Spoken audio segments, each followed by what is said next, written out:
April 22, 2025 ನಾವು ಇದನ್ನು ಕೆಂಪು ಅಕ್ಷರಗಳಲ್ಲಿ ಬರೆದಿಡಬೇಕಾದ ದಿನ. ಯಾಕೆಂದರೆ ರಕ್ತದಲ್ಲಿ ಭಯೋತ್ಪಾದಕರು ಹಿಸ್ಟ್ರಿನ ಬರೆದಿದ್ದಾರೆ. ಆಪರೇಷನ್ ಸಿಂಧೂರ್ ಯಾವ ಥರ ನಡೆದಿತ್ತು ಅಂದರೆ, ಇನ್ನೇನು ಭಾರತ ಪಾಕಿಸ್ತಾನವನ್ನು ಸಂಪೂರ್ಣ ನಾಶ ಮಾಡಿಯೇ ಬಿಡುತ್ತೆ ಅನ್ನೋ ಥರ ನಡೀತಾ ಇತ್ತು, ಅಥವಾ ಯುದ್ಧ ಬೇರೆ ಲೆವೆಲ್ಗೆ ಹೋಗುತ್ತೆ ಅನ್ನೋ ಥರ ನಡೀತಾ ಇತ್ತು. ಇಂಥ ಸಂದರ್ಭದಲ್ಲಿ ಭಾರತ ಏಕಾಏಕಿ ಸೀಸ್ ಫೈರ್ಗೆ ಒಪ್ಪಿಗೆ ಕೊಡುತ್ತೆ.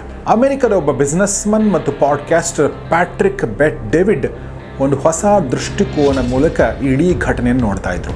ಅಂದರೆ ಪಹಲ್ಗಾಮ್ ದಾಳಿಯ ಹಿಂದೆ ಪಾಕಿಸ್ತಾನದಲ್ಲ, ಬದಲಾಗಿ ಚೈನಾದ ಕೈವಾಡ ಇದೆ ಅಂತ ಅವರು ವಾದಿಸಿದ್ರು. ಭಾರತ ಪಾಕಿಸ್ತಾನ ಯುದ್ಧದಲ್ಲಿ ಅಮೆರಿಕಕ್ಕೆ ಯಾಕೆ ಇಷ್ಟೊಂದು ಆಸಕ್ತಿ? ಈ ಕಿರಾಣ ಹಿಲ್ಸ್ ಪಾಕಿಸ್ತಾನಕ್ಕೆ ಯಾಕೆ ಇಷ್ಟೊಂದು ಇಂಪಾರ್ಟೆಂಟ್ ಅಂದರೆ, ಪ್ರಶ್ನೆ ಉದ್ಭವಗೊಳ್ಳೋದು ಭಾರತ ಯಾಕೆ ಈ ಥರ ಸಡನ್ ಆಗಿ ಸೀಸ್ ಫೈರ್ಗೆ ಒಪ್ಕೊಳ್ತು ಅಂತ. ಆಲ್ಮಾ ಮೀಡಿಯಾ ಸ್ಕೂಲ್ನ 6 ತಿಂಗಳ ಪ್ರಾಯೋಗಿಕ ಪತ್ರಿಕೋದ್ಯಮ ತರಬೇತಿಗೆ ಅಡ್ಮಿಷನ್ ಆರಂಭ. ನ್ಯೂಸ್ ಆಂಕರಿಂಗ್, ವರದಿಗಾರಿಕೆ, RJ, VJ, camera work, editing ಇತ್ಯಾದಿ ಪ್ರತಿನಿತ್ಯ ಪ್ರಾಯೋಗಿಕ ಕಲಿಕೆ. ಮಾಧ್ಯಮ ಪರಿಣಿತರಿಂದ ಉಪನ್ಯಾಸ. ಆಸಕ್ತರು ಸಂಪರ್ಕಿಸಿ. ಸ್ನೇಹಿತರೆ ನಮಸ್ಕಾರ. ಗೌರಿ ಶಕ್ಕಿ ಸ್ಟುಡಿಯೋ ಯೂಟ್ಯೂಬ್ ಚಾನಲ್ಗೆ ನಿಮಗೆಲ್ಲ ಸ್ವಾಗತ. ನಾನು ಗೌರಿ ಶಕ್ಕಿ. ಸ್ನೇಹಿತರೆ, ವಿಶ್ವ ಸ್ತರದ ರಾಜಕೀಯದಲ್ಲಿ ಅಂದರೆ ಆನ್ ಅ ವರ್ಲ್ಡ್ ಪ್ಲಾಟ್ಫಾರ್ಮ್ ಏನೇ ಒಂದು ಘಟನೆ ನಡೆಯುತ್ತೆ, ಅದು ಯುದ್ಧ ಇರ್ಬೋದು, ಅಥವಾ ಕದನ ವಿರಾಮ ಇರ್ಬೋದು, ಒಪ್ಪಂದ ಇರ್ಬೋದು, ಭೇಟಿ ಇರ್ಬೋದು, ಏನೇ ಇರಬಹುದು, ಅದರ ಮುಂದಿನ ಕಾರಣಗಳು ಬೇರೆ ಇರ್ತವೆ, ಹಿಂದಿನ ಕಾರಣಗಳು ಬೇರೆ ಇರ್ತವೆ. ಅಂದರೆ ನಮಗೆ ಗೊತ್ತಾಗೋ ಕಾರಣಗಳು ಕೆಲವಿದ್ದರೆ, ನಮಗೆ ಗೊತ್ತಾಗದಿರುವಂಥ ಕಾರಣಗಳು ಹಲವಾರು ಇರ್ತವೆ. ಸೊ ಕೆಲವೊಂದು ಕಾರಣಗಳು ನಮಗೆ ಗೊತ್ತಾಗುತ್ತೆ ಮುಂದಿನ ದಿನಗಳಲ್ಲಿ, ಕೆಲವೊಂದು ಗೊತ್ತಾಗದೇನೂ ಇರಬಹುದು. ಅಂಥದ್ದೇ ಒಂದು ಘಟನೆಯ ಹಿಂದಿರುವಂಥ ಗುಪ್ತ ಕಾರಣಗಳನ್ನು ಇವತ್ತು ಹುಡುಕಲು ಪ್ರಯತ್ನ ಪಡ್ತಾ ಇದ್ದೀವಿ. ಘಟನೆ ಯಾವುದು ಅಂದರೆ, ಅದು ಭಾರತ ಮತ್ತು ಪಾಕಿಸ್ತಾನದ ಮಧ್ಯೆ ನಡೆದಂಥ ಕದನ ವಿರಾಮ ಅಥವಾ ಸೀಸ್ ಫೈರ್. ಯಾವುದ್ರ ಬಗ್ಗೆ ಮಾತಾಡ್ತಾ ಇದ್ದೀನಿ ನಿಮಗೆ ಗೊತ್ತಾಗಿರುತ್ತೆ. ಆಪರೇಷನ್ ಸಿಂಧೂರ್ ಬಗ್ಗೆ ಮಾತಾಡ್ತಾ ಇದ್ದೀನಿ. ಆಪರೇಷನ್ ಸಿಂಧೂರ್ ಯಾವ ಥರ ನಡೆದಿತ್ತು ಅಂದರೆ, ಇನ್ನೇನು ಭಾರತ ಪಾಕಿಸ್ತಾನವನ್ನು ಸಂಪೂರ್ಣ ನಾಶ ಮಾಡಿಯೇ ಬಿಡುತ್ತೆ ಅನ್ನೋ ಥರ ನಡೀತಾ ಇತ್ತು, ಅಥವಾ ಯುದ್ಧ ಬೇರೆ ಲೆವೆಲ್ಗೆ ಹೋಗುತ್ತೆ ಅನ್ನೋ ಥರ ನಡೀತಾ ಇತ್ತು. ಇಂಥ ಸಂದರ್ಭದಲ್ಲಿ ಭಾರತ ಏಕಾಏಕಿ ಸೀಸ್ ಫೈರ್ಗೆ ಒಪ್ಪಿಗೆ ಕೊಡುತ್ತೆ. ಪಾಕಿಸ್ತಾನ ಕೂಡ ಕೊಡ್ತು. ಪಾಕಿಸ್ತಾನ ಯಾಕೆ ಕೊಡ್ತು ಅನ್ನೋದ್ರ ಬಗ್ಗೆ ಬೇರೆ ಕಾರಣಗಳಿವೆ. ಆದರೆ ಭಾರತ ಒಪ್ಪಿದ್ದು ಯಾಕೆ ಅನ್ನೋದು ನಾವು ಯೋಚನೆ ಮಾಡಬೇಕಾಗಿರುವಂಥ ವಿಷಯ. ಇದರ ಹಿಂದೆ ಯಾರಿದ್ದಾರೆ? ಮೇಲ್ನೋಟಕ್ಕೆ ಕಾಣುವ ಹಾಗೆ ಅಮೆರಿಕ ಗದರಿತು, ಭಾರತ ಸುಮ್ಮನಾಯಿತು ಅನ್ನೋದು ಸರಿನಾ? ಭಾರತೀಯರ ತಲೆಯಲ್ಲಿ ಸಾಕಷ್ಟು ಪ್ರಶ್ನೆಗಳು ಓಡಾಡ್ತಾ ಇವೆ. ಕೆಲವೊಬ್ರು ಅಂತ ಇದ್ದಾರೆ, ಭಾರತ ಸರ್ಕಾರ ಖಂಡಿತ ತಪ್ಪು ಮಾಡಿದೆ, ಪಾಕಿಸ್ತಾನಕ್ಕೆ ಪಾಠ ಕಲಿಸಲು ಇದಕ್ಕಿಂತ ಒಳ್ಳೆಯ ಅವಕಾಶ ಸಿಗ್ತಿರಲಿಲ್ಲ, ಇದನ್ನು ಕಂಟಿನ್ಯೂ ಮಾಡಬೇಕಾಗಿತ್ತು ಅಂತ ಬೇಸರ ಪಟ್ಕೊಂಡ್ರೆ, ಇನ್ನೂ ಕೆಲವರು ಟೀಕೆ ಮಾಡಿದ್ದಾರೆ, ಸಿಟ್ಟು ಮಾಡ್ಕೊಂಡಿದ್ದಾರೆ, ಕೆಂಡ ಕಾರಿದ್ದಾರೆ ಕೇಂದ್ರ ಸರ್ಕಾರದ ವಿರುದ್ಧ. ಯಾವುದೇ ಕಾರಣಕ್ಕೂ ಇದು ಮಾಡಬಾರ್ದಾಗಿತ್ತು ಅಂಥೇಳಿ. ಇವತ್ತಿನ ಈ ಎಪಿಸೋಡ್ನಲ್ಲಿ ಈ ಯುದ್ಧಕ್ಕೆ ನಿಜವಾದ ಕಾರಣ ಏನು ಮತ್ತು ಈ ಕದನ ವಿರಾಮಕ್ಕೆ ನಿಜವಾದ ಕಾರಣ ಏನು, ಏನೆಲ್ಲ ಥಿಯರಿಗಳಿದೆ ಇದ್ರ ಹಿಂದೆ, ಇದನ್ನು ಅರ್ಥ ಮಾಡ್ಕೊಳ್ಳೋ ಪ್ರಯತ್ನವನ್ನು ಮಾಡೋಣ ಬನ್ನಿ. ಏಪ್ರಿಲ್ 22, 2025 ನಾವು ಇದನ್ನು ಕೆಂಪು ಅಕ್ಷರಗಳಲ್ಲಿ ಬರೆದಿಡಬೇಕಾದ ದಿನ. ಯಾಕೆಂದರೆ ರಕ್ತದಲ್ಲಿ ಭಯೋತ್ಪಾದಕರು ಹಿಸ್ಟ್ರಿನ ಬರೆದಿದ್ದಾರೆ. ಯಾಕೆಂದರೆ ಅಂದು ಕಾಶ್ಮೀರದ ಪಹಲ್ಗಾಮ್ನಲ್ಲಿ ನಡೆದದ್ದು ಒಂದು ನರಮೇಧ. AK-47 ಬಂದೂಕಿನ ಸದ್ದು. 26 ಭಾರತೀಯರು ಮತ್ತು ಒಬ್ಬ ನೇಪಾಳಿ ನಾಗರಿಕನನ್ನು ಅವರ ಹೆಂಡತಿ ಮಕ್ಕಳ ಎದುರೇ ಅವ್ರನ್ನ ಕೊಂದು ಹಾಕ್ತಾರೆ. ಇದೆಲ್ಲ ನೀವು ನೋಡಿದ್ದೀರಾ. ಇದ್ರ ಜೊತೆಗೆ ಇನ್ನೊಂದು ಸುದ್ದಿ ನಾನು ನಿಮಗೆ ಹೇಳಬೇಕು. ಅದೇನೆಂದರೆ, ಇದು ಆಗ್ತಿದ್ದ ಹಾಗೆ ನಡೆದಂಥ ಸುದ್ದಿ, ಆದರೆ ಆಗ ಯಾರ ಗಮನಕ್ಕೂ ಬಂದಿರಲ್ಲ. ಬಹಳಷ್ಟು ದಿನಗಳ ನಂತರ ಈ ವಿಷಯ ಗಮನಕ್ಕೆ ಬಂತು. ಅದು ಒಬ್ಬ ಯೂಟ್ಯೂಬರ್ ಅರೆಸ್ಟ್ ಆದಮೇಲೆ, ಜ್ಯೋತಿ ಅನ್ನೋ ಯೂಟ್ಯೂಬರ್ ಅರೆಸ್ಟ್ ಆದಮೇಲೆ ಈ ಒಂದು ಸುದ್ದಿ ಎಲ್ಲರ ಗಮನಕ್ಕೆ ಬಂತು. ಆ ಸುದ್ದಿ ಏನಂದರೆ, ಅವತ್ತಿನ ದಿನ ಅಂದರೆ ಏಪ್ರಿಲ್ 22ರ ದಿನವೇ ಪಾಕಿಸ್ತಾನ ಹೈಕಮಿಷನರ್ ಕಚೇರಿಯ ಮುಂದೆ ಒಬ್ಬ ಸಿಬ್ಬಂದಿ ಕೇಕನ್ನು ತೆಗೆದುಕೊಂಡು ಹೋಗೋದು ಕಾಣಿಸುತ್ತೆ. ಅಂದರೆ ಹೈಕಮಿಷನರ್ ಅಥವಾ ರಾಯಭಾರಿ ಕಚೇರಿ ಒಳಗಡೆ ಒಂದು ಸಂಭ್ರಮಾಚರಣೆ ನಡೆದಿತ್ತು ಅನ್ನೋ ಸುದ್ದಿ ಕೇಳಿ ಬರ್ತಾ ಇದೆ. ಯಾಕೆ ನೀವೇ ಊಹೆ ಮಾಡಿಕೊಳ್ಳಿ. ಆದರೆ ನಮ್ಗೆ ಗೊತ್ತಿರುವ ಹಾಗೆ ಭಾರತ ಏನು ಮಾಡ್ತು? ಆಪರೇಷನ್ ಸಿಂಧೂರ್ ಮಾಡ್ತು. ಮೇ 7ನೇ ತಾರೀಕು ಪಹಲ್ಗಾಮ್ ಭಯೋತ್ಪಾದಕರ ದಾಳಿ ನಡೆದು 15 ದಿನ ಆಗಿತ್ತು. ಪಾಕಿಸ್ತಾನದಲ್ಲಿ ಇದ್ದಕ್ಕಿದ್ದಂತೆ ಮಧ್ಯರಾತ್ರಿ 2 ಗಂಟೆಗೆ ಸೂರ್ಯೋದಯ ಆಗುತ್ತೆ. ಯಾಕೆಂದರೆ ಸೂರ್ಯನ ಥರವೇ ಕಣ್ಣು ಕುಕ್ಕುವಷ್ಟು ಬೆಳಕು ಕಾಣುತ್ತೆ. ಅಬು ಎ ಕ್ಯಾ ಹೇ ಅನ್ನೋದರ ಹೊತ್ತಿಗೆ ಪಾಕಿಸ್ತಾನ ಮತ್ತು ಪಾಕಿಸ್ತಾನ ಆಕ್ರಮಿತ ಕಾಶ್ಮೀರದಲ್ಲಿ ಇದ್ದ 9 ಭಯೋತ್ಪಾದಕ ತರಬೇತಿ ಶಿಬಿರಗಳನ್ನು ಭಾರತೀಯ ವಾಯುಪಡೆ ಧ್ವಂಸ ಮಾಡಿದ್ದು ಜಗತ್ತು ನೋಡಿದೆ, ನಾವು ನೋಡಿದ್ದೀವಿ. ಇದಾದ ನಂತರ ಪಾಕಿಸ್ತಾನ ಭಾರತದ ಮೇನ್ಲ್ಯಾಂಡ್ ಮೇಲೆ ದಾಳಿ ನಡೆಸಲು ಮುಂದಾಗುತ್ತೆ. ಅಂದರೆ ಭಾರತದ ಪ್ರಮುಖ ವಾಯುನೆಲೆಗಳನ್ನು ಹೊಂದಿರುವ ರಾಜಸ್ಥಾನ, ಪಂಜಾಬ್ ಮತ್ತು ಕಾಶ್ಮೀರದ ಹಲವು ರನ್ವೇಗಳನ್ನು ಗುರಿಯಾಗಿರಿಸಿಕೊಂಡು ದಾಳಿ ನಡೆಸುತ್ತೆ. ಆದರೆ ದಾರಿ ಮಧ್ಯೆ ನಮ್ಮ S-400 ಏರ್ ಡಿಫೆನ್ಸ್ ಸಿಸ್ಟಮ್ ಪಾಕಿಸ್ತಾನದ ಈ ದುರ್ಯೋಜನೆಗೆ ತಣ್ಣೀರೆರಚುತ್ತೆ. ಇದಾದ ನಂತರ ಭಾರತ ಕೂಡ ತಕ್ಕ ಉತ್ತರ ನೀಡುತ್ತೆ.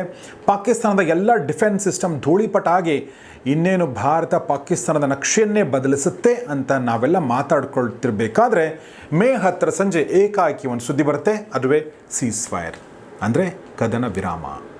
ನಿಜಕ್ಕೂ ಶಾಕಿಂಗ್ ಸುದ್ದಿ. ಅದರೊಂದಿಗೆ ಅಮೆರಿಕದ ಅಧ್ಯಕ್ಷ ಡೊನಾಲ್ಡ್ ಟ್ರಂಪ್ ಒಂದು ಟ್ವೀಟ್ ಮಾಡಿ ಈ ಸಂಘರ್ಷವನ್ನು ತಣಿಸಿದ್ದು ನಾನೇ, ನಿಲ್ಲಿಸಿದ್ದು ನಾನೇ ಅಂತ ಹೊಗಳ್ಕೊಳ್ತಾ ಇದ್ರು. ಪ್ರಶ್ನೆ ಉದ್ಭವಗೊಳ್ಳೋದು, ಭಾರತ ಯಾಕೆ ಈ ಥರ ಸಡನ್ನಾಗಿ ಸೀಸ್ ಫೈರ್ಗೆ ಒಪ್ಕೊಳ್ತು ಅಂತ. ಯಾಕೆಂದರೆ ನಾವು ಗೆಲ್ತಾ ಇದ್ವಿ, ನಾವು ಪಾಠ ಕಲಿಸ್ತಾ ಇದ್ವಿ, ಪ್ರತೀಕಾರ ತೀರಿಸ್ಕೊಳ್ತಾ ಇದ್ವಿ. ಹೀಗಿರಬೇಕಾದ್ರೆ ಯಾಕೆ ಈ ಥರದ ಕ್ರಮ ತೆಗೆದುಕೊಳ್ತು ಭಾರತ ಸರ್ಕಾರ? ಸ್ನೇಹಿತರೆ, ಒಂದು ಇಂಗ್ಲೀಷಲ್ಲಿ ಒಂದು ಶಬ್ದ ಇದೆ ಅಥವಾ ಒಂದು ಥೇರಿ ಇದೆ. ಆ ಥೇರಿ ಏನಂದರೆ ಬಟರ್ಫ್ಲೈ ಥೇರಿ ಅಂತ. ಇದರ ಅರ್ಥ ಏನು ಅಂದರೆ, ಎಲ್ಲೋ ಆಗುವ ಸಣ್ಣ ಬದಲಾವಣೆಗಳು ಇನ್ನೆಲ್ಲೋ ದೊಡ್ಡ ಪರಿಣಾಮಗಳನ್ನು ಉಂಟು ಮಾಡುತ್ತೆ ಅಂತ, ಅಥವಾ ಭೂತಕಾಲದಲ್ಲಿ ಆದ ಒಂದು ಘಟನೆ ಭವಿಷ್ಯದಲ್ಲಿ ಒಂದು ದೊಡ್ಡ ಪರಿಣಾಮ ಉಂಟು ಮಾಡುತ್ತೆ ಅನ್ನೋದು ಇದರ ಹಿಂದಿರುವಂಥ ಪರಿಕಲ್ಪನೆ. ಉದಾಹರಣೆಗೆ ಸಾಂಕೇತಿಕವಾಗಿ ಹೇಳೋದಾದರೆ, ಬ್ರೆಜಿಲ್ನಲ್ಲಿ ಚಿಟ್ಟೆಗಳು ತಮ್ಮ ರೆಕ್ಕೆ ಬಡಿದುಕೊಂಡ್ರೆ ಅಮೆರಿಕದಲ್ಲಿ ತೂಫಾನು ಹೇಳುತ್ತೆ ಅಂತ. ಇದನ್ನು ಪ್ರೊಪೋಗೇಟ್ ಮಾಡಿದ್ದು ಎಡ್ವರ್ಡ್ ಲಾರೆನ್ಸ್ ಎಂಬ ವಿಜ್ಞಾನಿ. ಈಗ ನಿಮ್ಮ ಮನಸ್ಸಲ್ಲಿ ಪ್ರಶ್ನೆ ಬರ್ಬೋದು, ಇದಕ್ಕೂ ಮತ್ತು ಭಯೋತ್ಪಾದಕ ಘಟನೆಗೂ ಏನು ಸಂಬಂಧ ಅಂತ. ಈ ಥಿಯರಿ ಪ್ರಕಾರ ಪ್ರಪಂಚದಲ್ಲಿ ಆಗುವ ಎಲ್ಲ ಘಟನೆಗಳಿಗೂ ಒಂದಕ್ಕೊಂದು ಸಂಬಂಧ ಇದ್ದೇ ಇರುತ್ತೆ. ನಮಗೆ ಕಾಣಬಹುದು, ಕಾಣದೇ ಇರಬಹುದು. ಹಾಗೆ ನಿಮ್ಮ ಮನಸ್ಸಲ್ಲಿ ಪ್ರಶ್ನೆ ಬರ್ಬೋದು, ಏನು ಸಂಬಂಧ ಅಂತ. ಸ್ನೇಹಿತರೆ ಗಮನಿಸಿ, ನಾವೆಲ್ಲ ಪಹಲ್ಗಾಮ್ ದಾಳಿ ಹಿಂದೆ ಪಾಕಿಸ್ತಾನ ಇದೆ, ಕೇವಲ ಪಾಕಿಸ್ತಾನ ಮಾತ್ರ ಇದೆ ಅಂತ ನಾವು ಮಾತಾಡ್ತಿರ್ಬೇಕಾದ್ರೆ, ಎಲ್ಲ ಮಾಧ್ಯಮಗಳು ಹೇಳ್ತಿರ್ಬೇಕಾದ್ರೆ, ಅಮೆರಿಕದ ಒಬ್ಬ ಬಿಸ್ನೆಸ್ಮನ್ ಮತ್ತು ಪಾಡ್ಕ್ಯಾಸ್ಟರ್ ಪ್ಯಾಟ್ರಿಕ್ ಬೆಟ್ ಡೇವಿಡ್ ಒಂದು ಹೊಸ ದೃಷ್ಟಿಕೋನ ಮೂಲಕ ಇಡೀ ಘಟನೆಯನ್ನು ನೋಡ್ತಾ ಇದ್ರು. ಅವರ ದೃಷ್ಟಿಕೋನದ ಮೂಲಕ ಈ ದಾಳಿ ಹಿಂದೆ ಪಾಕಿಸ್ತಾನ ಇರಲಿಲ್ಲ, ಅಂದರೆ ಪಹಲ್ಗಾಮ್ ದಾಳಿಯ ಹಿಂದೆ ಪಾಕಿಸ್ತಾನ ಇರಲಿಲ್ಲ, ಬದಲಾಗಿ ಚೈನಾದ ಕೈವಾಡ ಇದೆ ಅಂತ ಅವರು ವಾದಿಸಿದರು.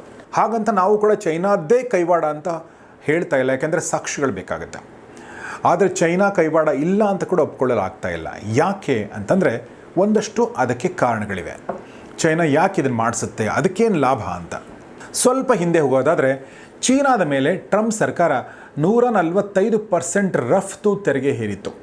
ಇದು ಮುಂದೆ ಜಿನಿವಾ ಮಾತುಕತೆ ನಂತರ 30% ಕಡಿತ ಹೊಂದಿ 115%ಗೆ ಬಂದಿದೆ. ಆದರೂ ಕೂಡ ರಫ್ತಿನ ಮೇಲೆ ಅವಲಂಬಿತವಾಗಿದ್ದ ಚೀನಾ ಅಮೆರಿಕದ ಈ ಒಂದು ಟ್ಯಾರಿಫ್ ವಾರ್ಗೆ ತತ್ತರಿಸಿ ಹೋಗಿತ್ತು. ಈ ಹಿನ್ನೆಲೆಯಲ್ಲಿ ಇದನ್ನು ನಿಮ್ಮ ಮನಸ್ಸಲ್ಲಿ ಇಟ್ಕೊಳ್ಳಿ. ಇದ್ರ ಜೊತೆಗೆ ಇನ್ನೂ ಹಲವು ಕಾರಣಗಳನ್ನ ಪ್ಯಾಟ್ರಿಕ್ ಬೆಟ್ ಡೇವಿಡ್ ಹೇಳ್ತಾರೆ. ಅದರಲ್ಲಿ ಮೊದಲನೇದೇನೆಂದರೆ, ಪಹಲ್ಗಾಮ್ ಭಯೋತ್ಪಾದಕ ದಾಳಿಯ ಒಂದು ದಿನ ಮುಂಚೆ, ಅಂದರೆ ಏಪ್ರಿಲ್ 21ಕ್ಕೆ ಅಮೆರಿಕದ ಉಪಾಧ್ಯಕ್ಷ JD ವ್ಯಾನ್ಸ್ ಅವರು ಭಾರತಕ್ಕೆ ಬಂದಿರ್ತಾರೆ. ಇವರ ಅಧಿಕೃತ 4 ದಿನಗಳ ಪ್ರವಾಸದಲ್ಲಿ ಭಾರತ ಮತ್ತು ಅಮೆರಿಕ ನಡುವಿನ ವ್ಯಾಪಾರ ಸಂಬಂಧವನ್ನು ಗಟ್ಟಿಗೊಳಿಸುವ ಗುರಿಯನ್ನು ಇವರು ಹೊಂದಿರ್ತಾರೆ. ಖಂಡಿತವಾಗಿ ಇದು ಚೀನಾಕ್ಕೆ ಇಷ್ಟವಾದ ಬೆಳವಣಿಗೆ ಆಗಿರಲಿಲ್ಲ. ಯಾಕೆಂದರೆ ಒಂದು ಕಡೆ ಅಮೆರಿಕ ಮತ್ತು ಚೀನಾದ ರಫ್ತು ವಹಿವಾಟಿನಲ್ಲಿ ಕಹಿ ಕಾಣಿಸ್ಕೊಂಡಿದೆ, ಸಂಬಂಧ ಹಳಿಸ್ತಾ ಇದೆ. ಈ ಮಧ್ಯದಲ್ಲಿ ಭಾರತ ಮತ್ತು ಅಮೆರಿಕ ಮಧ್ಯೆ ಈ ಥರ ಒಪ್ಪಂದ ಆಗ್ತಾ ಇದೆ. ಇದರ ಜೊತೆಗೆ ಭಾರತ ಮತ್ತು ಅಮೆರಿಕ ರಕ್ಷಣಾ ಕ್ಷೇತ್ರದಲ್ಲಿ ಕೂಡ ಭಾರಿ ಒಪ್ಪಂದಗಳನ್ನ ಮಾಡಿಕೊಂಡಿವೆ. ಭಾರತ US-ನಿಂದ ಹೆಚ್ಚಿನ ರಕ್ಷಣಾ ಸಾಮಗ್ರಿಗಳನ್ನು ಖರೀದಿಸಲು ಮತ್ತು ರಕ್ಷಣಾ ಉಪಕರಣಗಳ ಸಹ ಉತ್ಪಾದನೆಗೆ ಒಪ್ಪಿಗೆ ಕೂಡ ನೀಡಿದೆ. ವ್ಯಾನ್ಸ್ ಭೇಟಿಯ ಸಮಯದಲ್ಲಿ ಚರ್ಚೆಗೆ ಬಂದಂಥ ಇನ್ನೊಂದು ವಿಷಯ ಏನಂದರೆ F-35 ಯುದ್ಧ ವಿಮಾನ. ಈ ಯುದ್ಧ ವಿಮಾನಗಳ ಮಾರಾಟವನ್ನು ಕೂಡ ಎರಡೂ ದೇಶಗಳು ಆಲ್ಮೋಸ್ಟ್ ಫೈನಲ್ ಮಾಡಿಕೊಂಡಿವೆ. ಇದು ಕೂಡ ಒಂದು ಮಹತ್ವದ ಹೆಜ್ಜೆ. ಇನ್ನು ಚೀನಾವನ್ನು ಕೆರಳಿಸಿದಂಥ ಇನ್ನೊಂದು ವಿಷಯ ಅಂದರೆ, ಅಮೆರಿಕದ ದೈತ್ಯ ಕಂಪನಿಗಳು ಚೀನಾವನ್ನು ಬಿಟ್ಟು ಭಾರತಕ್ಕೆ ಬರಲು ಇಚ್ಛಿಸಿದ್ದು. ಉದಾಹರಣೆಗೆ, ಆ್ಯಪಲ್ನ ಫಾಕ್ಸ್ಕಾನ್ ಕಂಪನಿಯು ಭಾರತದ ಟಾಟಾ ಎಲೆಕ್ಟ್ರಾನಿಕ್ಸ್ ಜೊತೆಗೂಡಿ ಆ್ಯಪಲ್ ಐಫೋನ್ ತಯಾರಿಕೆಯನ್ನು ಭಾರತದಲ್ಲಿ ತಯಾರಿಸಲು ಮುಂದಾಗುತ್ತೆ. ಇದರೊಂದಿಗೆ $1.49 ಬಿಲಿಯನ್ ಭಾರತದಲ್ಲಿ ಹೂಡಿಕೆ ಮಾಡುವುದಾಗಿ ಕೂಡ ಘೋಷಣೆ ಮಾಡುತ್ತೆ. ಇದರೊಂದಿಗೆ ಅಮೆರಿಕದ ಇನ್ನೊಂದು ದೈತ್ಯ ಟೆಕ್ ಕಂಪನಿ HP ತನ್ನ ಉತ್ತರ ಅಮೆರಿಕದ ಉತ್ಪಾದನೆಯ 90% ಚೀನಾನಿಂದ ಹೊರಗೆ ಸ್ಥಳಾಂತರಿಸಲು ಯೋಚನೆ ಮಾಡ್ತಾ ಇದೆ. ಸ್ಥಳಾಂತರ ಮಾಡಲು ಅವರು ಕೂಡ ಆಯ್ಕೆ ಮಾಡಿಕೊಂಡಿದ್ದು ಭಾರತವೇ. ಹೀಗಾಗಿ ಇವೆಲ್ಲವೂ ಕೂಡ ಚೀನಾ ವಿರುದ್ಧವಾಗಿ ಮತ್ತು ಭಾರತದ ಪರವಾಗಿ ನಡೆದ ಬೆಳವಣಿಗೆಗಳು. ಈ ಹಿನ್ನೆಲೆಯಲ್ಲಿ ಪಹಲ್ಗಾಮ್ನ ಈ ಘಟನೆ ಹಿಂದೆ ಚೀನಾ ಕೈವಾಡ ಇದೆ ಅನ್ನೋದು ಈ ಥೆರಿಯ ವಾದ. ಸೊ ಇದು ಸಂಘರ್ಷದ ಕತೆ, ಸಂಘರ್ಷದ ಹಿಂದಿರುವಂಥ ಕೈಗಳ ಕತೆ. ಅಂದರೆ ನಮಗೆ ಕಾಣುವ ಕೈಗಳ ಹಿಂದೆ ಕಾಣದ ಕೈಗಳು ಇರಬಹುದು ಅನ್ನೋದರ ಒಂದು ಥೆರಿ. ಆದರೆ ಈಗ ನಾವು ಕದನ ವಿರಾಮದ ವಿಚಾರಕ್ಕೆ ಬರೋಣ. ಇನ್ನೇನು ಪಾಕಿಸ್ತಾನದ ಕಥೆ ಮುಗಿದೇ ಹೋಯಿತು ಅನ್ನೋ ಹೊತ್ತಲ್ಲಿ ಸೀಸ್ ಫೈರ್ ಆಗಿಬಿಡುತ್ತೆ. ಸೊ ಈ ಥರ ಸೀಸ್ ಫೈರ್ ಆಗಿದ್ದು ಕುತೂಹಲನೂ ಹುಟ್ಟಿಸುತ್ತೆ, ಅನುಮಾನ ಕೂಡ ಹುಟ್ಟಿಸುತ್ತೆ. ಹಾಗಾದರೆ ಇದ್ರ ಹಿಂದೆ ಏನು ಕಥೆ ಇದೆ, ಬನ್ನಿ ನೋಡೋಣ. ಈಗಾಗಲೇ ನಾನು ಹೇಳಿರುವ ಹಾಗೆ ಭಾರತ ಮತ್ತು ಪಾಕಿಸ್ತಾನದ ಮಧ್ಯೆ ಶಾಂತಿ ಒಪ್ಪಂದಕ್ಕೆ ಅಮೆರಿಕ ಮುಖ್ಯ ಪಾತ್ರ ವಹಿಸಿತ್ತು ಅಂತ ಸ್ವತಃ ಅಮೆರಿಕನೇ ಹೇಳುತ್ತೆ. ಯಾಕೆಂದರೆ ಅಮೆರಿಕ ಅಧ್ಯಕ್ಷ ಡೊನಾಲ್ಡ್ ಟ್ರಂಪ್ ಅವರು ಈ ಟ್ವೀಟ್ ಮಾಡ್ತಾರೆ, ಲಾಂಗ್ ನೈಟ್ ಆಫ್ ಟಾಕ್ಸ್ ಅಂತ ಹೇಳ್ತಾರೆ. ಇದಕ್ಕೆ ಪಾಕಿಸ್ತಾನ ಕೂಡ ತಾಳ ಹಾಕಿ ಅಮೆರಿಕಕ್ಕೆ ಧನ್ಯವಾದ ಕೂಡ ತಿಳಿಸುತ್ತೆ. ಆದರೆ ಭಾರತ ಮಾತ್ರ ಈ ಹೇಳಿಕೆಗೆ ಸೊಪ್ಪು ಹಾಕೋದಿಲ್ಲ, ಅಂದರೆ ಒಪ್ಕೊಳ್ಳೋದಿಲ್ಲ. ಭಾರತ ವಿದೇಶಾಂಗ ಕಾರ್ಯದರ್ಶಿ ವಿಕ್ರಮ್ ಮಿಸ್ರಿ ಈ ಸೀಸ್ ಫೈರ್ ಹಿಂದೆ ಕೇವಲ ಭಾರತ ಮತ್ತು ಪಾಕಿಸ್ತಾನದ ದ್ವಿಪಕ್ಷೀಯ ಮಾತುಕತೆ ನಡೆದಿತ್ತೆ ಹೊರತು ಮೂರನೆಯವರು ಇರಲಿಲ್ಲ ಅಂತ ಹೇಳ್ತಾರೆ. ಜೊತೆಗೆ ಕಾಶ್ಮೀರದ ವಿಚಾರದಲ್ಲಿ ನಮಗೆ ಮೂರನೆಯವರ ಅಗತ್ಯ ಕೂಡ ಇಲ್ಲ ಅನ್ನೋದನ್ನು ಅವರು ಒತ್ತಿ ಹೇಳ್ತಾರೆ. ಆದರೆ ಪ್ರಶ್ನೆ ಬರೋದು, ಭಾರತ ಪಾಕಿಸ್ತಾನ ಯುದ್ಧದಲ್ಲಿ ಅಮೆರಿಕಕ್ಕೆ ಯಾಕೆ ಇಷ್ಟೊಂದು ಆಸಕ್ತಿ, ಅದು ಕದನ ವಿರಾಮದಲ್ಲಿ ಯಾಕೆ ಇಷ್ಟೊಂದು ಇಂಟ್ರೆಸ್ಟು? ಇಲ್ಲಿ ಬರುವಂಥ ಥೇರಿ ಇದು. ಅದು ಏನಂದರೆ, ಅಕಸ್ಮಾತ್ ಈ ಎರಡೂ ದೇಶಗಳು ಸಂಪೂರ್ಣ ಯುದ್ಧಕ್ಕೆ ಮುಂದಾದರೆ ಕೊನೆ ನಿಲ್ದಾಣ ಯಾವುದು ಅಂದರೆ ಅದು ಪರಮಾಣು ಯುದ್ಧ. ಹೀಗೆ ದಕ್ಷಿಣ ಏಷ್ಯಾದಲ್ಲಿ ಭಾರತ ಏನಾದರೂ ಪಾಕಿಸ್ತಾನದೊಂದಿಗೆ ಬ್ಯುಸಿ ಆಗಿಬಿಟ್ರೆ ಅದರ ಲಾಭ, ನೇರ ಲಾಭ ಆಗೋದು ಯಾರಿಗೆ ಹೇಳಿ? ಚೀನಾಗೆ. ಯಾಕೆಂದರೆ ಭಾರತದ ಕಾಂಪಿಟೇಷನ್ ಇಲ್ಲದೇ ಇದ್ದರೆ ಚೈನಾ ಇನ್ನೂ ಮುಂದೆ ಮುಂದೆ ಮುಂದೆ ಹೋಗುತ್ತೆ ಮತ್ತು ಅಮೆರಿಕವನ್ನು ಹಿಂದೆ ಹಾಕಿ ಮುಂದೆ ಹೋಗುತ್ತೆ. ಹೀಗಾಗಿ ಅಮೆರಿಕಕ್ಕೆ ಇದು ಇಷ್ಟ ಇಲ್ಲ. ಸೊ ಚೀನಾವನ್ನು ತಡೆಗಟ್ಟುವ ನಿಟ್ಟಿನಲ್ಲಿ ಅಮೆರಿಕ ಭಾರತ ಮತ್ತು ಪಾಕಿಸ್ತಾನದ ಮಧ್ಯೆ ಶಾಂತಿ ಒಪ್ಪಂದ ಮಾಡಿಸಲು ಪ್ರಯತ್ನ ಪಟ್ಟಿದೆ ಅನ್ನೋದು ಒಂದು ವಾದ. ಇನ್ನೊಂದು ವಾದ ಕೂಡ ಇದೆ, ಚೀನಾ ಕೂಡ ಈ ಯುದ್ಧವನ್ನು ನಿಲ್ಲಿಸಲು ಪ್ರಯತ್ನ ಪಟ್ಟಿದೆ ಅನ್ನೋದು. ಸೊ ನಿಮ್ಮ ಮನಸ್ಸಲ್ಲಿ ಪ್ರಶ್ನೆ ಬರ್ಬೋದು, ಚೀನಾ ಯಾಕೆ ಈ ಥರ ಮಾಡುತ್ತೆ ಅಂತ. ಒಂದು ಕಾರಣ ಏನಂದರೆ, ಚೀನಾ ಈಗ ವಿಶ್ವದ ದೊಡ್ಡ ಆಟಗಾರರಲ್ಲಿ, ಪ್ಲೇಯರ್ಗಳಲ್ಲಿ ನಾನು ಒಬ್ಬ ಅಂತ ತೋರಿಸಿಕೊಳ್ಳಲು ಹೊರಟಿದೆ ಅನ್ನೋದು ಒಂದು ವಾದ. ಆದರೆ ಇನ್ನೊಂದು ದೃಷ್ಟಿಯಲ್ಲಿ ಹೇಳಬೇಕು ಅಂತಂದರೆ, ವಿಶ್ವದ ಮುಂದೆ ಚೀನಾದ ತಂತ್ರಜ್ಞಾನ ಮತ್ತು ಮಿಲಿಟರಿ ಶಸ್ತ್ರಾಸ್ತ್ರಗಳ ಮರ್ಯಾದೆ ಹರಾಜಾಗ್ತಾ ಇತ್ತು. ಇದನ್ನು ತಡೆಯಲು ಚೀನಾ ಈ ಯುದ್ಧವನ್ನು ನಿಲ್ಲಿಸ್ತು ಅನ್ನೋ ಮಾತು ಕೂಡ ಇದೆ. ಯಾಕೆಂದರೆ ಪಾಕಿಸ್ತಾನ ಭಾರತದ ವಿರುದ್ಧದ ಈ ಸಂಘರ್ಷದಲ್ಲಿ ಬಳಸಿದ್ದು ಚೀನಾದಲ್ಲಿ ತಯಾರಾದಂಥ ಡಿಫೆನ್ಸ್ ಸಿಸ್ಟಮ್ಗಳನ್ನು ಮತ್ತು ಮಿಸೈಲ್ಗಳನ್ನು ಮತ್ತು ಡ್ರೋನ್ಗಳನ್ನು. ಆದರೆ ಈ ಎಲ್ಲ ಮಿಸೈಲ್, ಡ್ರೋನ್ಗಳೆಲ್ಲವೂ ಕೂಡ ಭಾರತದ ವಿರುದ್ಧ ನಿಷ್ಪ್ರಯೋಜಕವಾದವು, ವೇಸ್ಟ್ ಬಾಡಿ ಅದು. ಉದಾಹರಣೆಗೆ ಚೀನಾದಿಂದ ಖರೀದಿ ಮಾಡಿದಂಥ HQ-9 ಮತ್ತು HQ-16 ಏರ್ ಡಿಫೆನ್ಸ್ ಸಿಸ್ಟಮ್ಗಳನ್ನು ಭಾರತದ ವಾಯುಸೇನೆ ಧ್ವಂಸಗೊಳಿಸಿತು. ಇಷ್ಟಲ್ಲದೆ PL ಸಿರೀಸ್ನ air to air missile, JF-17 thunder fighter jets, CH-4 drones, JY-27 A radar system, ಹೀಗೆ ಇವೆಲ್ಲವೂ ಕೂಡ ಮೇಡ್ ಇನ್ ಚೈನಾ ವಸ್ತುಗಳ ಬಾಳಿಕೆ ಹೇಗಿರುತ್ತೆ, ಎಷ್ಟಿರುತ್ತೆ ಅನ್ನೋದಕ್ಕೆ ಸಾಕ್ಷಿ ನೀಡಿತು. ಯಾಕೆಂದರೆ ಇವೆಲ್ಲವೂ ಕೂಡ ಧ್ವಂಸಗೊಂಡು. ಇದರಿಂದ ಏನಾಗುತ್ತೆ ಅಂದರೆ, ಚೀನಾದ ರಕ್ಷಣಾ ಕಂಪನಿಗಳ ಷೇರು ಮೌಲ್ಯ ಕುಸಿಯುತ್ತೆ. ಚೀನಾದ ರಕ್ಷಣಾ ಉಪಕರಣಗಳ ಗುಣಮಟ್ಟದ ಬಗ್ಗೆ, ಕಾರ್ಯಕ್ಷಮತೆಯ ಬಗ್ಗೆ ಅನುಮಾನ ಮೂಡುತ್ತೆ ಮತ್ತು ಆಫ್ರಿಕಾ ದೇಶಗಳು, ಮಧ್ಯಪ್ರಾಚ್ಯ ದೇಶಗಳು, ಏಷ್ಯಾ ರಾಷ್ಟ್ರಗಳು ಕೂಡ ಚೀನಾದ ಮಿಲಿಟರಿ ಶಸ್ತ್ರಾಸ್ತ್ರಗಳನ್ನ ಕೊಂಡ್ಕೊಳ್ಬೇಕು ಅನ್ನೋದಾದರೆ ಈಗ ಹಿಂದೇಟು ಹಾಕ್ತಾ ಇವೆ. ಜೊತೆಗೆ ಭಾರತದ ಮುಂದೆಯೇ ಚೀನಾದ ಮರ್ಯಾದೆ ಹೋಗುತ್ತೆ. ಹೀಗಾಗಿಯೇ ಚೀನಾ ಈ ಸಂಘರ್ಷವನ್ನು ತಡೆಯಲು ಮುಂದಾಯಿತು ಅನ್ನೋದು ಒಂದು ವಾದ. ಇನ್ನೊಂದು ವಿಚಾರ ಗಮನಿಸಬೇಕು, ಯಾವ ಟೈಮ್ನಲ್ಲಿ ಈ ಒಂದು ಚೀನಾದ ರಕ್ಷಣಾ ಉಪಕರಣಗಳ ಕಂಪನಿಗಳ ಷೇರು ಮೌಲ್ಯ ಕುಸಿತಾ ಇತ್ತು, ಅದೇ ಟೈಮಲ್ಲಿ ಭಾರತದ ಶಸ್ತ್ರಾಸ್ತ್ರ ಉಪಕರಣಗಳ ಕಂಪನಿಗಳ ಮೌಲ್ಯ ಹೆಚ್ಚುತ್ತಾ ಇತ್ತು. ಸೊ ಈಗ ಸೀಸ್ ಫೈರ್ಗೆ ಇನ್ನೊಂದು ಕಾರಣ ಏನಿರಬಹುದು ಅನ್ನೋದನ್ನು ನಾವು ಗಮನಿಸೋಣ. ಸೀಸ್ ಫೈರ್ ಅಂದರೆ ಕದನ ವಿರಾಮಕ್ಕೆ ಇರಬಹುದಾದ ಇನ್ನೊಂದು ಕಾರಣ ಅಂದರೆ ಅದು ಕಿರಾಣ ಹಿಲ್ಸ್ ಅಥವಾ ಕಿರಾಣ ಬೆಟ್ಟಗಳು. ಪಾಕಿಸ್ತಾನದ ಪಂಜಾಬ್ ಪ್ರಾಂತ್ಯದ ಸರ್ಗೋದಾ ಜಿಲ್ಲೆಯಲ್ಲಿರುವ ಈ ಬೆಟ್ಟ ಹೇಗೆ ಕದನ ವಿರಾಮಕ್ಕೆ ಕಾರಣ ಅಂತ ನೀವು ಕೇಳ್ಬೋದು. ಈ ಬೆಟ್ಟದ ಮೇಲೆ 2 ಬ್ರಹ್ಮೋಸ್ ಕ್ಷಿಪಣಿಗಳು ಅಂದರೆ ಭಾರತದ ಬ್ರಹ್ಮೋಸ್ ಕ್ಷಿಪಣಿಗಳು ದಾಳಿ ಮಾಡಿವೆ ಅನ್ನೋ ವಿಡಿಯೋಗಳು ಮೇ 10ಕ್ಕೆ ಮಾಧ್ಯಮದಲ್ಲಿ ಹರಿದಾಡ್ತವೆ. ಇದಾದ ಕೆಲವೇ ಕ್ಷಣಗಳಲ್ಲಿ ಸೀಸ್ ಫೈರ್ ನಡೆಯುತ್ತೆ. ಸ್ವಲ್ಪ ವಿಚಿತ್ರ ಅನ್ಸುತ್ತಲ್ವ ಇದು. ಆದರೆ ಈ ಬೆಟ್ಟ ಯಾಕೆ ಅಷ್ಟೊಂದು ಇಂಪಾರ್ಟೆಂಟ್ ಪಾಕಿಸ್ತಾನಕ್ಕೆ? ಅಂಥದ್ದೇನಿದೆ ಮತ್ತು ಭಾರತ ನಿಜಕ್ಕೂ ಈ ಬೆಟ್ಟದ ಮೇಲೆ ದಾಳಿ ಮಾಡ್ತಾ? ಈ ಪ್ರಶ್ನೆಗಳಿಗೆ ಉತ್ತರ ಹುಡುಕಿದರೆ ಮೊದಲನೇ ಉತ್ತರ ಸಿಗುವಂಥದ್ದೇನೆಂದರೆ, ಈ ಕಿರಾಣ ಹಿಲ್ಸ್ ಪಾಕಿಸ್ತಾನಕ್ಕೆ ಯಾಕೆ ಇಷ್ಟೊಂದು ಇಂಪಾರ್ಟೆಂಟ್ ಅಂದರೆ, ಈ ಬೆಟ್ಟದ ಅಂಡರ್ಗ್ರೌಂಡ್ನಲ್ಲಿಯೇ ಪಾಕಿಸ್ತಾನ ತನ್ನ ಪರಮಾಣು ಶೇಖರಣಾ ಸೌಲಭ್ಯವನ್ನು ಹೊಂದಿದೆ. ಅಂದರೆ ತನ್ನ ನ್ಯೂಕ್ಲಿಯರ್ ಆರ್ಸೆನಲ್ಸ್ ಅಂತ ಏನು ಕರಿತೀವಿ ಅದೆಲ್ಲವೂ ಕೂಡ ಈ ಬೆಟ್ಟದ ಅಡಿಯಲ್ಲೇ ಇದೆ. ಹಾಗಾದರೆ ಭಾರತ ಈ ಬೆಟ್ಟದ ಮೇಲೆ ದಾಳಿ ಮಾಡಿದ್ದನ್ನು ಒಪ್ಕೊಳ್ತಾ ಅನ್ನೋದನ್ನು ನೋಡೋದಾದರೆ, ಮೇ 11ಕ್ಕೆ ಭಾರತದ 3 DGMಗಳು ಅಂದರೆ director general of military operations ಇವರು ಪ್ರೆಸ್ ಮೀಟ್ ಮಾಡ್ತಾರೆ. ಅದರಲ್ಲಿ ವಾಯುಪಡೆಯ DGM ಅವರಿಗೆ ಮಾಧ್ಯಮಗಳು ಒಂದು ಪ್ರಶ್ನೆ ಕೇಳ್ತಾರೆ, ಭಾರತ ಕಿರಾಣ ಹಿಲ್ಸ್ ಮೇಲೆ ದಾಳಿ ಮಾಡಿದೆಯಾ ಅಂತಂದಾಗ ಅವರು ಮುಗುಳ್ನಗ್ತಾ ಹೇಳ್ತಾರೆ, ಧನ್ಯವಾದ, ಕಿರಾಣ ಹಿಲ್ಸ್ನಲ್ಲಿ ನ್ಯೂಕ್ಲಿಯರ್ ಇನ್ಸ್ಟಾಲೇಷನ್ ಇದೆ ಅಂತ ನಮಗೆ ಗೊತ್ತಿರಲಿಲ್ಲ, ನೀವು ತಿಳಿಸಿದ್ರೆ ನಮಗೆ, ಹಾಗೆ ನಾವು ಕಿರಾಣ ಹಿಲ್ಸ್ ಮೇಲೆ ಯಾವುದೇ ದಾಳಿ ಮಾಡಿಲ್ಲ ಅಂತ ಅವರು ಉತ್ತರ ನೀಡಿದ್ದಾರೆ. ಇದನ್ನು ಹೇಳ್ತಾ ಇರಬೇಕಾದ್ರೆ ಅವರ ಮುಖದ ಮೇಲೆ ಒಂದು ಮುಗುಳ್ನಗೆ ಇತ್ತು. ಇದರ ಅರ್ಥ ಏನು ನಮಗಂತೂ ಗೊತ್ತಿಲ್ಲ. That Kirana Hill houses some nuclear installation. We did not know about it. Okay. And we've not hit Kirana Hills, whatever is there. Okay, I did not brief in my briefing yesterday. Thank you. ಆದರೆ ಈ ಒಂದು ಕಿರಾಣ hills ಮೇಲೆ ದಾಳಿ ಮಾಡಿರಬಹುದಾ ಅಥವಾ ದಾಳಿ ಆಗಿರಬಹುದಾ ಅನ್ನೋ ವಾದಕ್ಕೆ ಇನ್ನೊಂದು ಸಾಕ್ಷ್ಯ ಸಿಗುತ್ತೆ. ಅದೇನೆಂದರೆ ಮೇ 12ನೇ ತಾರೀಕಿಗೆ ಈಜಿಪ್ಟ್ ಮೂಲಕ EGY 1916 ಎಂಬ ಏರ್ಫೋರ್ಸ್ ಟ್ರಾನ್ಸ್ಪೋರ್ಟ್ ಏರ್ಕ್ರಾಫ್ಟ್ ಚೀನಾ ಮೂಲಕ ಪಾಕಿಸ್ತಾನವನ್ನು ಪ್ರವೇಶ ಮಾಡುತ್ತೆ. ಅದರಲ್ಲಿ ಏನಿದೆ ಸ್ವಾಮಿ ಅಂತ ನೀವು ಕೇಳಿದರೆ ಅದರಲ್ಲಿದ್ದದ್ದು ಬೋರಾನ್. ಈ ಬೋರಾನನ್ನು ಯಾವಾಗ ಉಪಯೋಗ ಮಾಡ್ತಾರೆ ಅಂದರೆ ಎಲ್ಲಿ ನ್ಯೂಕ್ಲಿಯರ್ ರೇಡಿಯೇಷನ್ ಅತಿಯಾಗಿ ಹೊರಸೂಸುತ್ತೋ ಅದನ್ನು ಕಂಟ್ರೋಲ್ ಮಾಡೋದಕ್ಕೆ ಇದನ್ನು ಬಳಸ್ತಾರೆ. ಆದರೆ ಪಾಕಿಸ್ತಾನ ಸರ್ಕಾರ ಎಲ್ಲಿಯೂ ಕೂಡ ಇದನ್ನು ಓಪನ್ ಆಗಿ ಹೇಳಿಲ್ಲ. ಆದರೆ ಈ ಡಾಟ್ಗಳನ್ನ ನೀವು ಕನೆಕ್ಟ್ ಮಾಡಿಕೊಂಡ್ರೆ ನಿಮ್ಗೆ ಉತ್ತರ ಗೊತ್ತಾಗುತ್ತೆ. ಇದಕ್ಕೆ ಒಂದು ಉದಾಹರಣೆ ನೋಡೋಣ. ಅಂದರೆ ಈ ಥರದ ಘಟನೆ ನಡೆದಾಗ, ಅಂದರೆ ನ್ಯೂಕ್ಲಿಯರ್ ರೇಡಿಯೇಷನ್ ಆದಾಗ ಏನು ಮಾಡ್ತಾರೆ ಅನ್ನೋದನ್ನು ಒಂದು ಸಲ ಗಮನಿಸಿದರೆ ಒಂದು ಉದಾಹರಣೆ ಕಣ್ಣಿಗೆ ಬೀಳುತ್ತೆ. 80ರ ದಶಕದಲ್ಲಿ ಉಕ್ರೇನ್ನ ಚೆರ್ನೋಬಿಲ್ನಲ್ಲಿ ಇದೇ ಥರದ ಒಂದು ನ್ಯೂಕ್ಲಿಯರ್ ಅನಾಹುತ ನಡೆಯುತ್ತೆ. ಆ ಒಂದು ಅನಾಹುತದ ಪರಿಣಾಮವನ್ನು ತಡೆಗಟ್ಟಲು ಬೋರಾನ್ ಸಿಂಪರಣೆ ಮಾಡಲಾಗಿತ್ತು. ಇದಕ್ಕಾಗಿ ತುಂಬ ದೊಡ್ಡ ಹೆಲಿಕಾಪ್ಟರ್ಗಳನ್ನು ಕೂಡ ಬಳಸಲಾಗಿತ್ತು.